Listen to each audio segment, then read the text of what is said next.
Welcome to Orlando, Florida, to the PGA Show. Today I'm going to be interviewing golf experts from literally all over the world to figure out their tips and strategies to lower our golf scores. And I'm going to specifically be asking them, how can we break 90? Let's go. So I ran into Matt. Look at this hat. We're just celebrating the Hoosiers. National champions. That was an incredible game. Incredible game, yeah. This hat's on my head for a reason today. Yes. I would wear it proud. Well, we're at the PGA Show. What's your tip for how we can lower our golf scores?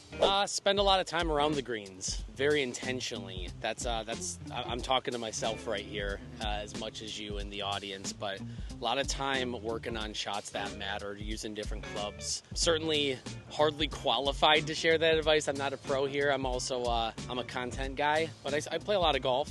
And that's where I'm going to be focused, around the short game areas and coming in with a game plan. So less time on the driving range, more time on the practice putting and chipping green. Let's go. Go Hoosiers. Go Big Ten. Yes, sir. Thank you. All right, Isabel played college golf. So where did you play at?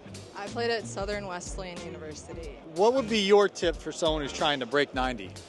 Someone who's trying to break 90, I'd say get out there and practice as much as you can. My issue was always on the putting, so I was on the putting green every single day for several hours. I would also say invest in products and things. We're here at the Flight Scope booth. They've got some great products that you can invest in, like the i4 rangefinder. But yeah, those would be the two things that I would say can help lower your score. So when you get to the putting green, let's say you only have 30 minutes. What would you suggest doing, or maybe we say an hour? What would you suggest doing to put in a good practice session? My favorite thing that I always did on the putting course was I did it at the end of the day, and I wouldn't let myself leave until I made 3 3-footers, 3 6-footers, and 3 9-footers in a row.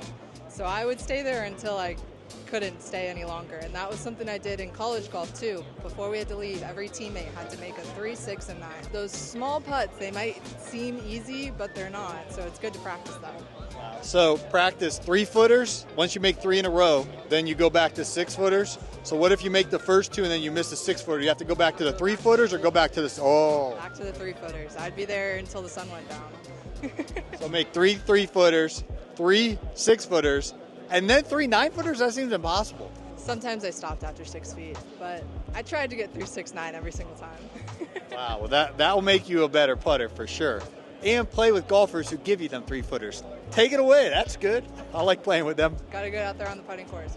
All right, this is Paul. We play together at the same course in Tampa. I just randomly see golf hypnotherapist in the parking lot on like your license plate or something. Yeah, yes you do, man. Appreciate you reaching out. So cool you're able to connect. How can we break 90?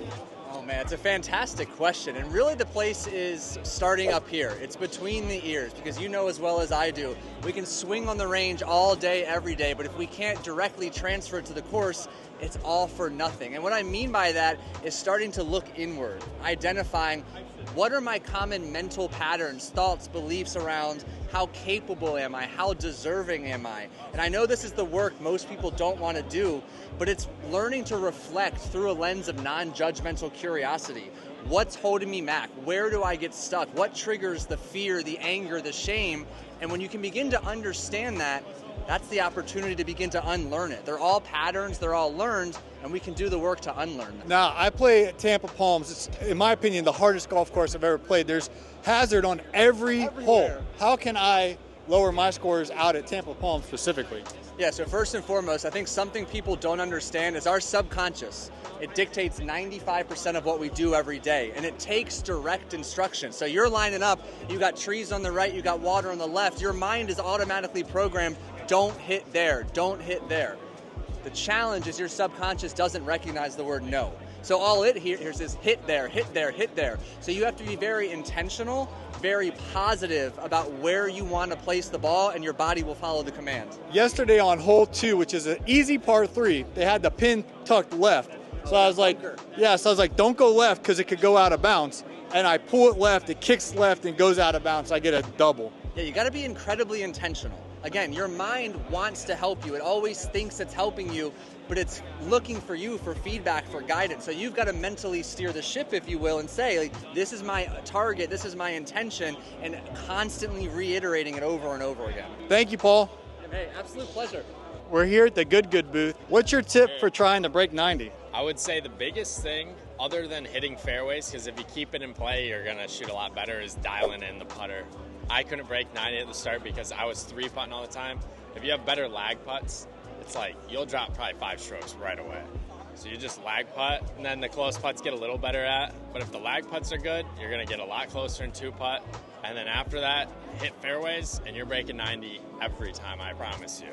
That's how it goes. If you do those 2 things, you will break 90 as long as you're not total hack.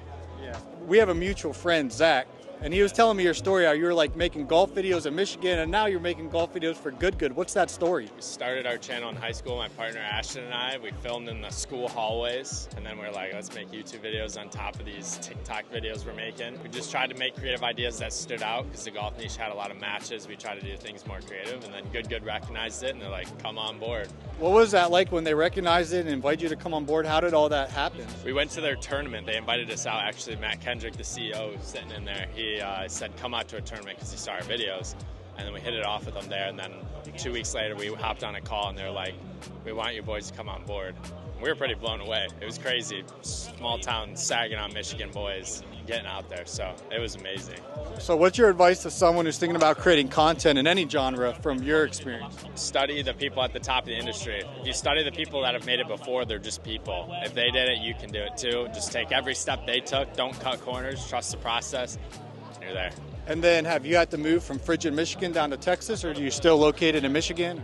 I'm moving to Texas next month after I get married. So I get married in 2 weeks, honeymoon, then moving to Dallas, driving from Michigan to Dallas. Well, congratulations on the marriage. Thank you. I appreciate it. All right, so we're here at the PGA show and ran into the guy from the office. So I'm going to ask him how we break 90.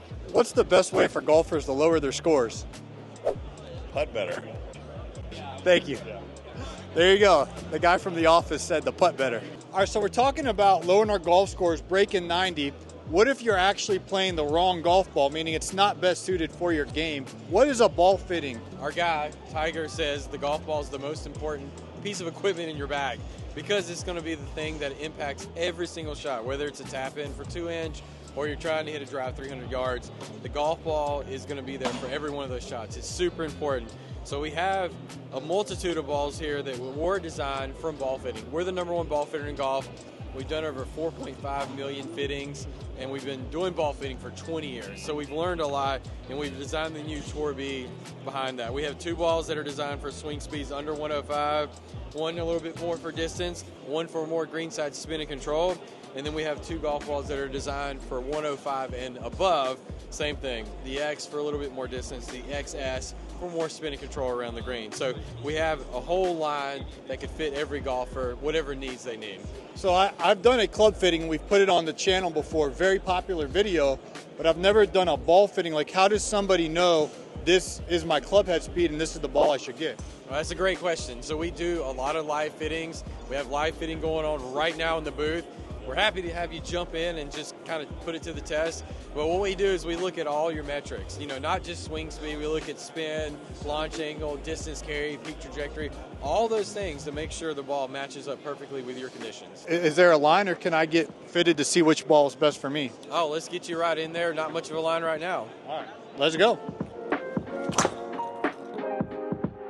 All right, so we just wrapped up the fitting, and we have some results to report. Paul, you just got fit into the new Tour B X. This is a very popular golf ball with our tour guys, Tiger, Chris Gotterup, who just won the other day at the Sony. It features a new Velo Surge technology on the inside of the golf ball, a core mantle integration technology that's designed to increase your ball speed, but then give you greater MOI for more axis stability. But this ball is designed for over 105 swing speed, which is you're very much over that. You're hitting the ball amazing. And then it's a little bit more distance off the tee. It's a great balanced golf ball. Still gives you that spin and control around the greens, which our guys like on tour, but features really great distance off the tee. I'm playing the same golf ball now as Tiger Woods? That's exactly right. You, Tiger, same golf ball for all the same reasons.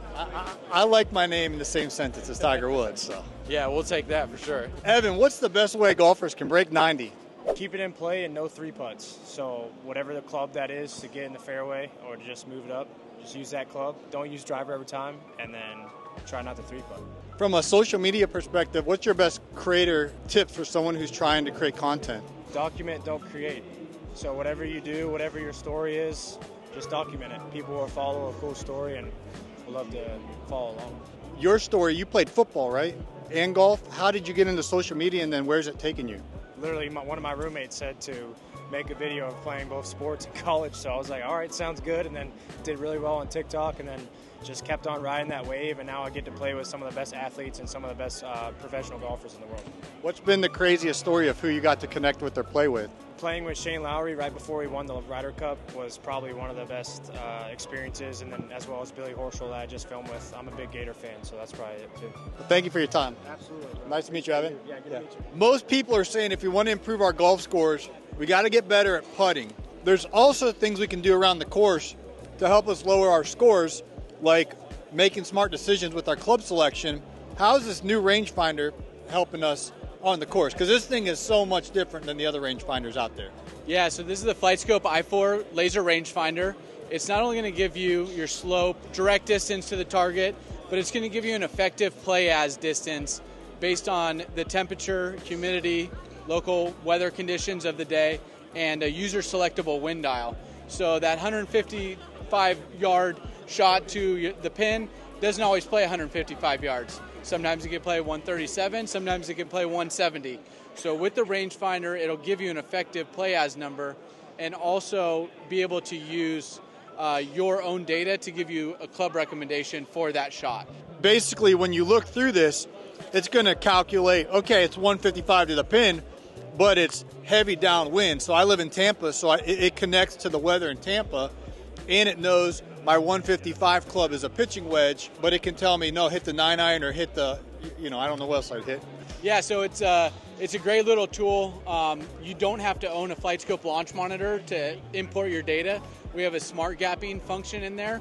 You can enter a carry distance for one or more clubs, or if you know some of your launch data, vertical launch, spin, and ball speed, it'll automatically give you club mapping for all the clubs in your entire bag. Based on what you play, it'll show up in the LCD display of the rangefinder. Super cool. What's your tips for someone trying to break 90? So hit it straight, stay in the fairway, play out of the short grass, and just know, you're gapping for every single club in the bag. Everyone thinks they hit it farther than they really do, so just, know your clubs, know how far you can hit it, and if you need to, take your medicine when you have to. I'm making a video about how to break 90. What's your best tip for golfers we're trying to break 90 more consistently? Short game, short game, short game. I'll tell you that I started playing golf 5 years ago, and when I first started, I was probably a 25-30 handicap, and I got it down to about 17, 18, and then I got it down to 10.9. I'm back up to a 12.8, and I would tell you all of those strokes, short game. Because if I can one putt 5 or 6 times around, I'm breaking 90 every time. And so I will tell you now, I almost always break 90. And since we met, by the way, I actually played in Casablanca, Morocco, and shot a 75. Woo-wee! Seriously though, but that's where the working on the game is coming from. It's just all within 100 yards. Very well said. Now, you're getting a lot of products I've been seeing on your Instagram. What's been the coolest thing you've seen at the PGA show? Camelo has got to be the coolest thing that I've seen here at the PGA show. The lens changes when you touch the temple, and you can literally lighten it or darken it depending on where you're at in the golf course or what the weather's like. I've never seen anything like it. Wow.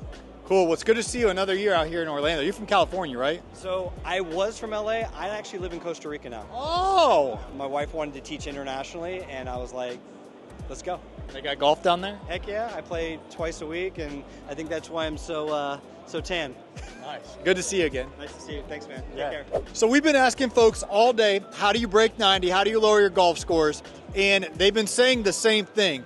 Get better at putting. Even the guy from The Office, Kevin. Who would have thought when I woke up this morning I'd be meeting Kevin from The Office? But I'm like, how do you get better at golf? How do you break 90? You got to get better at putting. Actually, my favorite takeaway today was from Isabel, who shared about practicing 3-footers, then 6-footers, and 9-footers. My putting isn't as good as it should be right now, where I can make 3 in a row 3-footers, 3 in a row 6-footers, 3 in a row 9-footers.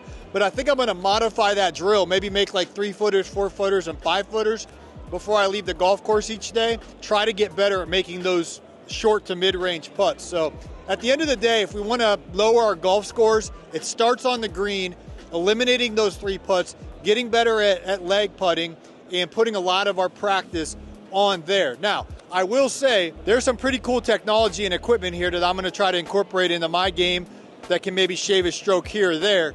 But good old-fashioned getting better at putting is what moves the needle. So appreciate you hanging out with us today in Orlando. This is a lot of fun, and I'm looking forward to getting back to Tampa and working on my putting. If you haven't already smashed that subscribe button, please subscribe. We'll hope to catch you on the next video. Peace.